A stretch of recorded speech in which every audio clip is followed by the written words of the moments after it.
Scandal sparks, decades of payback.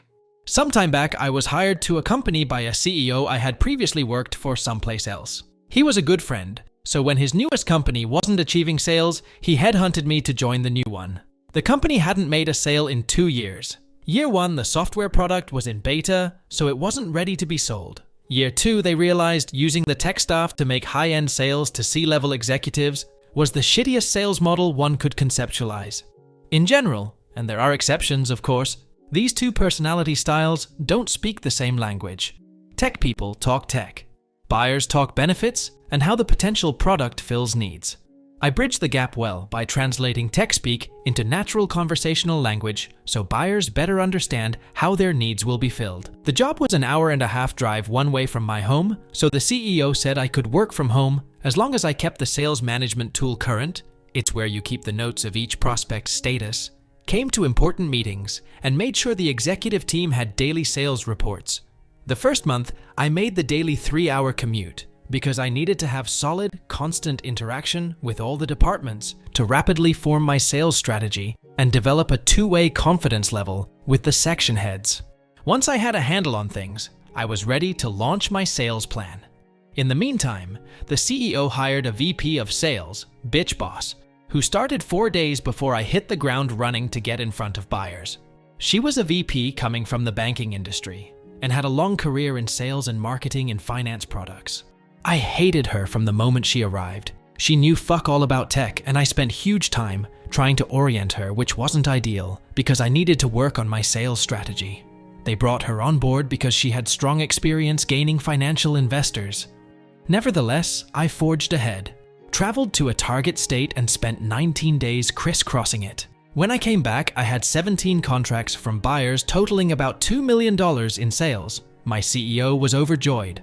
Fast forward 6 months, and now working from home, I'm rocking and rolling. Sales are strong, CEO is happy, good things are happening. Bitch Boss has landed an investor willing to drop $6M into the company, and they are coming into town for a discovery meeting. She asks me to drive up because they specifically want to meet the salesperson.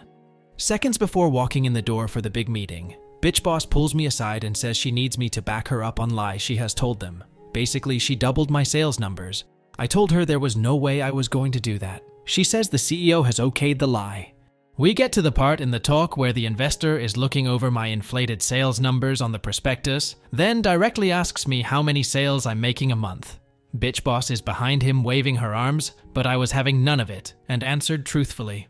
He looks askance, staring at the document which has the false number listed, while she's giving me the stink eye behind him. No one says a word. Dead silence. I ask to see the document and fates have aligned, allowing me to solve the dilemma. I explain the first 2 numbers were transposed. They correlated well to my real sales versus inflated sales if you flip-flop the first 2 digits. Potential investor is satisfied and we move on. Switch gears. About a week later, I was meeting with the CIO in his office and he referred to my big tits. I'm no shrinking violet, but it stunned me because it was so unexpected. That night, I was chatting with my BFF who happens to be a lawyer and told him about it in casual conversation. He said I should tell the CEO so he can address it. Thinking along smart business practices, I decide to tell Bitch Boss, to whom I directly report as proper protocol since we don't have a HR department yet. Side note, I also reported directly to CIO as a boss since my role was a muddy mix of sales and tech. The next day, CEO calls me and I take him through it, telling him it's no big deal, but to make sure he talked to CIO so it didn't happen again. He says he'll do it right away. 2 days later, I check in with him, and CEO still hadn't talked to CIO because the investors were in town. I gently push him to get it done and casually mention my best friend, who happened to be a lawyer, was the one who urged me tell him because any good CEO would want to know about it. I reiterate I'm not mad or upset. The only word he heard was lawyer. He went apeshit that I was bringing a lawyer into the mix. Now this guy was my good friend. We'd worked together at 2 companies for years. I calmed him down, or so I thought, explaining that I only wanted him to talk to CIO. I also told him I hadn't brought a lawyer into it, that I had been innocently chatting with BFF, who just happens to be a criminal defense attorney. He seemed okay and we hung up. The next day, I'm working as usual, and I get a call from an attorney who explains the company has hired her regarding my sexual harassment claim. I'm flummoxed and adamantly told her that was not the case, that I had no claim against the company. She said otherwise. And that's when everything changed. Dramatically. CEO was furious with me for bringing this on when investors were looking at us. His reaction set the tone which filtered down. The company began to retaliate against me. Bitch boss now made it her mission to make my life hell. Forgetting to tell me about important meetings I was supposed to attend, freezing me out when I was in the office, telling me I could no longer even speak to CIO. A problem since I'm selling a multi-million-dollar tech product needing his input, and I directly reported to him as my other boss, denying me a long-planned approved vacation. Basically anything she could devise to screw me over, she was gleefully working it. Coinciding with this was a serious health problem I developed, ultimately requiring surgery. My illness had no impact on my work, as I was able to work from home, which made things easier on me health-wise. Bitch boss then decided that I need to come to the office every day despite a 3-hour round-trip commute. Now I know you're thinking, why didn't I just leave, get another job somewhere else? I needed the health insurance. There was no way to turn around another job fast enough, and I had a complex surgery scheduled requiring 3 surgeons for my procedure. My doctor gave me a note for them, which released me from having to make the daily commute so I could continue to work at home. As long as my work didn't suffer, they legally couldn't force me to commute, especially since working from home was a part of my employment contract from the outset. The night before my surgery, Bitch Boss calls to tell me they've canceled my health insurance. After hanging up with Bitch Boss, I collapsed on the floor in a faint. I was so sick and mentally exhausted from all the stress. The next morning, the CEO frantically calls asking to talk to me. My mom refuses to let him. I'm on official leave as of that morning and we're heading to the hospital. CEO had told their lawyer about canceling my health insurance and she chewed him a new asshole telling him it was illegal. They immediately reinstated my insurance. In the 2 weeks I was out, my mom had found a lawyer for me as it was clear shenanigans were going on. I still needed them as an employer because I was in no shape to rigorously job hunt while recovering.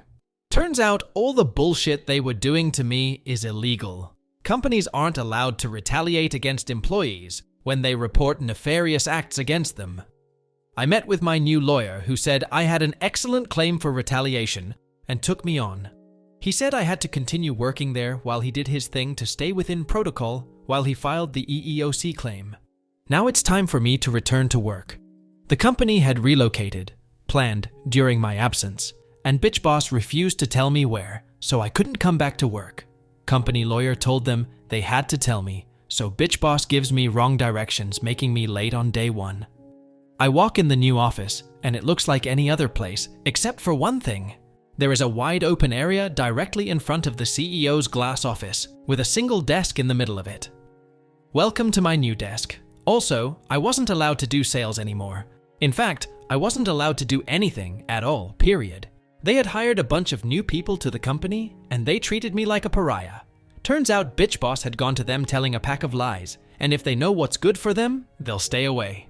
Since I had nothing to do, but couldn't just sit there looking like a dope, I worked on documenting everything being done to me, per my lawyer's advice. I was meticulous in my note-taking. Bitch Boss began writing me up. Stupid stuff like not answering my phone on the first ring, and for asking questions during company-wide meetings, asking to see my personnel file, which employees are legally entitled to do, although not entitled to photocopy any of it. Each time she wrote me up, I had to sign the write-up. There was a space for me to reply to it, so I consistently wrote, "I do not agree with this assessment." It infuriated her so much, she wrote me up again for writing the statement that I didn't agree with it. There were several instances where she called me into her office and literally began screaming at me loudly and enthusiastically. I wouldn't engage though. My standard answer to everything was okay, which made her apoplectic. At one point, she's inches from my face screaming. Her face beat red, and I just sat there with a dreamy expression, whilst envisioning her blowing a vein in her head stroking out. I infuriated her with my equanimity. Still in all, I was in it to win it at this point. It didn't matter what new humiliation they dished out. I took it all with a bland face, then went to my desk and documented it in my notebook. She loathed my notebook, sure that I was doing exactly what I was doing, documenting. Because it was my personal property though, she couldn't take it from me. I had to carry all my belongings with me everywhere. Company-wide meetings, the bathroom, lunch, because I caught her one time going through my desk drawer, in my fucking purse. Although it gave me great joy to write a note reading, "Fuck you," which I left in my backpack, and Jerry rigging it so I could tell if she went into it. Which she did. I withstood it all with a brave face, only breaking down once I left for the day. My attorney took a lot of sobbing phone calls during this period. Finally, the day comes that my attorney has what he needs, and I can resign. Better still, he advises I don't have to give a 2-week notice. I come back from lunch and type up my letter with one sentence: I resign immediately. I take it into the HR guy, who also took part in their evil machinations, and hand it to him. His mouth forms an O shape, and he half stands up from his chair as he reads it. He looks up and I give him a smile and say bye-bye, just as sweet as pie. Walked out the door and drove home feeling mighty fine. 1 month later, my lawyer and I are at the EEOC office, along with the CEO, bitch boss, and their lawyer, so the EEOC can review my claim. In my state, you can't just bring a lawsuit against a company for things like harassment and retaliation. Claims must first be evaluated by the EEOC, and then if they determine you have enough grounds to file a lawsuit, they issue a right to sue document. My lawyer presented my case logically and forthright, detailing all the evidence. It took him 40 minutes to go through it all. Then they presented their side with allegations of my poor employment, along with their evidence, which were all the copious write-ups bitch boss had written. EEOC asks about the timeline of the write-ups, inquiring if they before or after my claim occurred. Bitch boss, wearing a smug, self-satisfied smile, states they were all prior to my claim, as noted by the dates on each document. EEOC lady looks at my lawyer. My lawyer looks at me. I look at bitch boss, then serenely pull out my photocopies of the documents. Whilst handing them to EEOC lady, bitch boss barks, "She's not supposed to have those. They're company property." I show EEOC lady that the dates have clearly been altered by bitch boss. She had made copies with the dates blanked out, then backdated them. You see, whenever she wrote me up, I had to take the document personally to the CEO to put in my personnel file. Along the way though, I stopped at the copier and took copies. She never knew I was doing this. You could have heard a pin drop. EEOC lady reviews the copies, then slowly sets them on the table. She didn't say a thing for a long time. Then she spoke. I can remember her words exactly to this day. I've seen a lot of ill treatment and illegal undertakings by both employees and employers, including forged or altered documents, but I have never seen someone so incredibly stupid to present documents this easily disproved. Not only are employees entitled to receive and keep a copy of formal write-ups, but reading these ridiculous allegations, it's obvious you are trying to manufacture your case. She went on to say I had a clear case for a lawsuit, and moreover, I would win it. She recommended their side go in another room and determine a settlement amount to pay me immediately or risk the lawsuit. They went to a nearby office and I could hear the lawyer dressing them down. Words I heard included lied to me, lied to EEOC, presenting false documents, broke so many laws, figure out a number big enough to pay her so this doesn't go to court because you will lose. They came back with a $50K offer, which we accepted. My lawyer and I left, then did a football touchdown dance in the parking lot. Looking up at the EEOC window, I could see bitch boss in the window looking miserable and crying. She had just been fired. That was my year 1 revenge. I'm not a hateful person. I get mad and get over it. But for bitch boss, I nurtured hatred and vowed to one day get revenge, so I kept tabs on her and discovered she opened a finance marketing company after she was fired. Then I waited a year before exacting my petty delight. For the past 18 years, I've executed a wonderful, soul-refreshing project. Each year, I go to her website and write down all the work, email addresses, and phone numbers for the employees. Then I subscribe them all to get more information from places like online schools, online insurance companies, all those bullshit aggressive organizations that keep your contact information longer than a gypsy fucking curse while trying to sell you stuff.